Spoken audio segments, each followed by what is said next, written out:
Yes. नमस्कार दोस्तों, कैसे हैं आप लोग। आशा करता हूं आप अच्छे होंगे, आपके घर पर सब अच्छे होंगे। मैं कुश कुमार आप लोगों का स्वागत करता हूं आप ही के इस यूट्यूब चैनल में जिसका नाम है IQ अड्डा एंड इजी लर्निंग। यूट्यूब पर जाकर के IQ अड्डा सर्च करेगा, ये येलो वाला लोगो देखकर ही सब्सक्राइब करिएगा यदि आप चैनल पर नए हैं तो। चलिए, आज मैं पॉलिटी MCQ पार्ट 8 का हिस्सा लेके आया हूं, 8वां हिस्सा लेके आया हूं। MCQ टेस्ट सीरीज ये सभी कॉम्पिटिटिव एग्जाम के लिए लाभदायक है। ये हिंदी और इंग्लिश दोनों में मैं लेके आता हूं। तो आज का सेशन हम स्टार्ट करेंगे, ठीक है। पहले वाले पार्ट मैंने एमसीक्यूज जो भी टेस्ट सीरीज था मैंने प्लेलिस्ट में डाल दिया, इसे जाकर आप देख सकते हैं, ठीक है। एक और बात मैं बता देता हूं, जब ये न्यूज चैनल है इसको आगे बढ़ाने में आप लोगों का सहायता की जरूरत है, क्योंकि मैं आप लोगों के लिए काम कर रहा हूं, आपके भविष्य के लिए काम कर रहा हूं, ठीक है। तो वीडियो पसंद आने पर लाइक शेयर कमेंट जरूर करिएगा। चैनल पर नए तो सब्सक्राइब करिएगा, सब्सक्राइब करके बेल आइकन के नोटिफिकेशन ऑन कर लीजिएगा। चलिए, तो आज का सेशन स्टार्ट करने से पहले एक बात मैं बोलना चाहूंगा। आज है हिंदी दिवस, 14 सितंबर का दिन है आज मैं इस वक्त जो बना रहा हूँ ये वीडियो, सुबह का वक्त है अभी।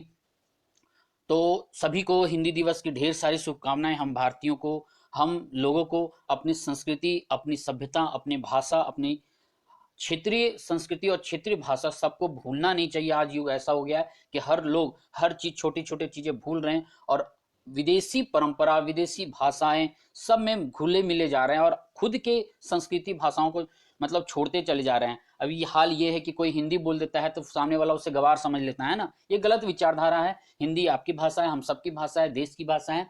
इसे आप आगे बढ़ाइए, भूलिए मत। क्योंकि आज कोई भी एग्जाम वगैरह भी होता है तो इंग्लिश पे ज्यादा फोर्स किया जाता है, हिंदी तो रहता ही नहीं है। तो मैं अनुरोध करता हूं कि मैं जो भी इसे देख रहे हैं वो मेरी बात ऊपर तक पहुंचाइए कि अब कोई भी सेक्शन के एग्जाम्स होते हैं किसी भी सेक्टर के, हिंदी को उसमें थोड़ा महत्व जरूर दीजिए। भले ही क्यों ना आप 20-30 नंबर का ही लाइए, दो मेंस पीटी जो भी है लाइए, ताकि हिंदी से सब रूबरू हो सके, भूले ना अपनी संस्कृति को। अच्छा, आज ये बात है कि आज 14 सितंबर लोगों को पता नहीं रहता है कि क्यों मनाया जाता है हिंदी दिवस आज ही के दिन। तो मैं बता देता हूं कि ये जब 14 सितंबर 1949 था तो संविधान सभा ने आपस में सब मत रखा और निर्णय लिया कि हिंदी ही भारत की राज्यभाषा होगी, ठीक है। इसलिए उस दिन से राष्ट्रभाषा प्रचार समिति जो थी वर्धा में, वर्धा कहाँ पड़ता है ये आप बताएंगे, ठीक, गुजरात में ठीक है। तो राष्ट्रीय भाषा प्रचार समिति के अनुरोध पर 1953 में 1953 से ये हमारे देश में 14 सितंबर को हिंदी दिवस के रूप में मनाया जाना शुरू किया गया है, ठीक है। बहुत लोगों का ये भी मानना है कि 14 सितंबर 1949 को जो संविधान सभा ने जब एकमत से निर्णय लिया था उस दिन राजेंद्र सिन्हा जी का 50वां जन्मदिन था, जो हिंदी के लिए बहुत लंबा संघर्ष किए थे, हिंदी को मतलब मैदानी स्तर पर, जमीनी स्तर पर लाने के लिए, ठीक है। जैसे कि काका काले कालेलकर थे, मैथिली शरण गुप्त रहे हैं, हजारी प्रसाद द्विवेदी रहे हैं, रामधारी सिंह दिनकर रहे हैं, सेठ गोविंद दास रहे हैं। ये सारे लोग मतलब भारत को हिंदी के क्षेत्र में अपना बहुमूल्य जीवन दिए, योगदान दिए। इसे कभी नहीं भूल सकते हम लोग, और भूलने के लायक ही नहीं है वो लोग। उनके मतलब हिंदी के एक एक कण कण में उनका नाम छुपा हुआ है। उनके नाम दिए, उनके शब्द हमारे समाज में आज भी प्रचलित हैं और रहेंगे, सदा के लिए रहेंगे। मेरा तो ये मानना है कि जब तक ये धरती है तब तक ये रहेंगे, ये इनके नाम रहेंगे, इनके शब्द रहेंगे, इनके सिद्धांत के प्रिंसिपल, इनके द्वारा मेहनत किए गए सारे काम रहेंगे। चलिए, तो आज का सेशन स्टार्ट करते हैं। बहुत ज़्यादा मैंने बोल दिया होगा तो कोई बात नहीं, वक्त बहुत लोगों का कीमती होता है लेकिन जानना जरूरी होता है। चलिए, आज का सेशन स्टार्ट करते हैं। MCQ टेस्ट सीरीज पार्ट 8, पहला क्वेश्चन है आज का। भारतीय संविधान में राज्य के नीति निर्देशक तत्वों को शामिल करने का उद्देश्य क्या था?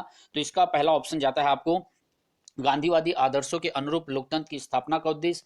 दूसरा ऑप्शन है सामाजिक आर्थिक लोकतंत्र की स्थापना का उद्देश्य। तीसरा ऑप्शन है सामाजिक लोकतंत्र की स्थापना का उद्देश्य। चौथा ऑप्शन है राजनीतिक लोकतंत्र की स्थापना का उद्देश्य। तो इसका आंसर क्या होगा? देखिए, सिर्फ सामाजिक लोकतंत्र हम बोलेंगे तो ये क्या पॉसिबल है क्या? नहीं, हमें हर चीज चाहिए, सामाजिक आर्थिक सब चाहिए, है ना।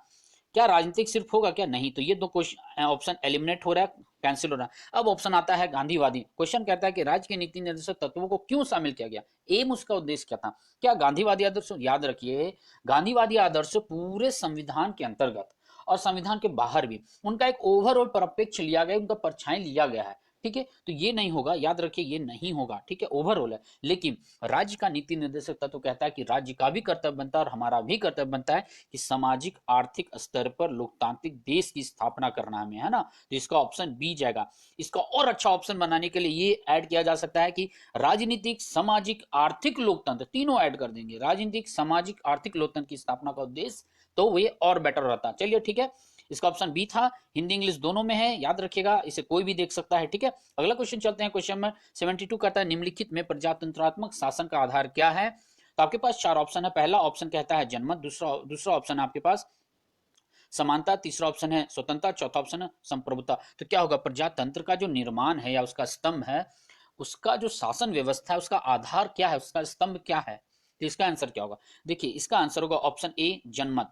क्योंकि सब कुछ हम लोगों में, हमने संविधान की प्रस्तावना में कसम खा रखा है ना, सब कुछ हमारे पर है, हम ही लोग डिसाइड करते हैं सब कुछ, ठीक है। तो याद रखिए ये जो समानता है, स्वतंत्रता है, संप्रभुता है, ये सब किसमें निहित है, ये सब हम में निहित है। इसलिए प्रजातंत्र शासन व्यवस्था का आधार हम खुद हैं, जनमत है, जनता का मत है, लोगों के विचार हैं, ठीक है। इसका ए होगा।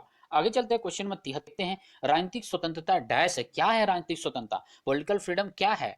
आपके पास चार ऑप्शन है। पहला ऑप्शन कहता है चुनाव लड़ने का अधिकार, दूसरा ऑप्शन है मतदान देने का अधिकार, तीसरा ऑप्शन है सार्वजनिक पद पाने का अधिकार, चौथा निम्नलिखित सभी।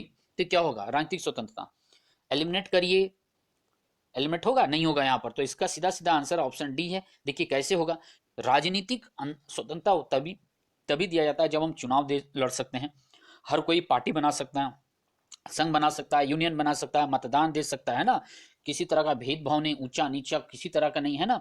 सार्वजनिक पद पाने का, यदि एक व्यक्ति को अधिकार है कोई फलाने कुर्सी लेने का, तो दूसरे व्यक्ति को भी अधिकार है कि उस वहां तक वो पहुंच सकता है, और उसे राइट है, उसे संविधान दिया था। अनुच्छेद 15 कहता है जाति धर्म नस्ल जन्म स्थान के आधार पर भेदभाव नहीं करना है। अपृष्ठकांत हमारा अनुच्छेद 17 करता है ना। तो सब कुछ दिया गया है, आराम से पढ़िए, सब पढ़िए, सब कुछ मिलेगा आपको, धैर्य से पढ़िए, सब होगा आपका, ठीक है। अगला चलते क्वेश्चन नंबर 74 कहता है 74 कहता है कानूनी स्वतंत्रता का अर्थ क्या है। क्या है इसका मतलब, आपके पास चार ऑप्शन है। पहला ऑप्शन कहता है कानून की नजर में सभी समान नहीं है, दूसरा ऑप्शन है कानून सबको समान समझता है, तीसरा ऑप्शन है ए और बी दोनों, चौथा ऑप्शन है उपरोक्त में से कोई नहीं। तो इसका आंसर है कानून के समक्ष क्या है, क्या है समानता का मतलब क्या है ये। देखिए याद रखिए इसका ऑप्शन बी जाएगा, कानून सबको एक समझता है। याद रखिएगा कानून सबको एक समझता है। आप गोरे हैं, काले हैं, लंबे हैं, नाटे हैं, पैसे वाले हैं, गरीब हैं, फलाने धर्म के, ये वो धर्म के हैं, इस जाति के हैं, उस जाति के, इस क्षेत्र के हैं, उस क्षेत्र के हैं, आप नॉर्थ ईस्ट के हैं या फिर साउथ ईस्ट के हैं, कोई मैटर नहीं करता। यदि एक अधिकारी कानून का उल्लंघन करता है तो उसे उतना ही सजा मिलेगा जितना एक आम नागरिक को मिलता है यदि वो कानून का उल्लंघन करता है। सेम एक्शन में यदि वो ट्रैफिक रूल तोड़ता है कि एक ऑफिसर एक वही traffic rule same condition apply करते हैं काम नागरिक, तो दोनों का सजा इक्वल होगा, याद रखिएगा, और दोनों का अधिकार भी इक्वल मिलेगा, ठीक है। आगे चलते हैं, क्वेश्चन में 75 कहता है संविधान के अंतर्गत भारतीय लोकतंत्र के आदर्शों को हम कहाँ देख सकते हैं। मतलब लोकतंत्र का जो एक नहीं है, जो साया हमें दिखता है, उसका जो एक मिड पाथ, एक ओरिजिन, एम, उद्देश्य, जो फिक्स पॉइंट है, वो किसमें समाहित है। आपके पास चार ऑप्शन है। पहला ऑप्शन कहता है प्रस्तावना में, दूसरा ऑप्शन कहता है मौलिक अधिकार में, तीसरा है मौलिक कर्तव्य में, चौथा है राज्य के नीति निर्देशक तत्व में। इसका आंसर क्या होगा, संविधान के अंतर्गत भारतीय लोकतंत्र के आदर्श को हम कहाँ देखते हैं। याद रखिए सब कुछ समाहित है हमारे प्रियम्बल में, प्रीफेस में, प्रस्तावना में, ठीक है। तो इसका आंसर होगा 75 का ए। याद रखिए 75 का ए, सब कुछ प्रस्तावना में है। भाईचारा हो, लोकतंत्र हो, समानता हो, स्वतंत्रता हो, जस्टिस है, जो कुछ भी आप प्रेम्बल में सब कुछ एक्सप्लेन किया गया कि हम भारत के लोगों को क्या मिल रहा है और हम क्या अपना रहे हैं, ठीक है। आगे चलते हैं, क्वेश्चन नंबर 75 है। अब बात होता है मौलिक अधिकार और मौलिक कर्तव्य। तो ये क्या है, हमें ही नाम दिया गया है, हम नागरिक को ही मिला है ना, ये हम लोगों ने ही, हम में ही ये चीज समाहित है। और ये इसका एक्सप्लेनेशन कहाँ पर, एक समरी के रूप में कहाँ दिया हुआ है, पूरा संविधान को एक्सप्लेन किया, वो प्रस्तावना है ना, इसलिए प्रस्तावना ही इसका आंसर होगा। गलती मत करिएगा आप लोग, ध्यान से रखिएगा, ठीक है।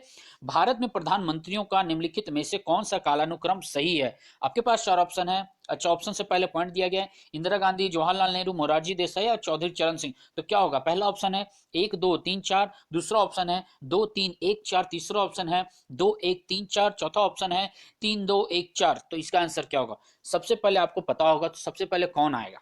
देखिए एलिमिनेट करेंगे हम लोग यहाँ, तो सबसे पहले 2 नंबर, मतलब जवाहरलाल नेहरू पहले आते हैं क्योंकि पहले प्रधानमंत्री थे देश के, तो सबसे पहले उनका नाम आना चाहिए, जो कि ऑप्शन नंबर 2 में जाता है। तो सी और बी में 2 पहले आता है, तो ए और डी को एलिमिनेट करेंगे हम लोग, है ना, क्लियर है। अब बच गया, उसके बाद कौन आता है, उसके बाद इंदिरा गांधी का नाम आता है, ठीक है। याद रखिए गड़बड़ मत करिएगा। फिर आता है मोरारजी देसाई का आता है, फिर आते हैं चौधरी चरण सिंह आते हैं। सबका टाइम पीरियड क्या है आप कमेंट बॉक्स में बताइएगा। आज का होमवर्क है आपका, ठीक है। तो इसका आंसर होगा ऑप्शन सी 2, 1, 3, 4, जवाहरलाल नेहरू, इंदिरा गांधी, मोरारजी देसाई और चौधरी चरण सिंह, ठीक है। अगला क्वेश्चन चलते हैं।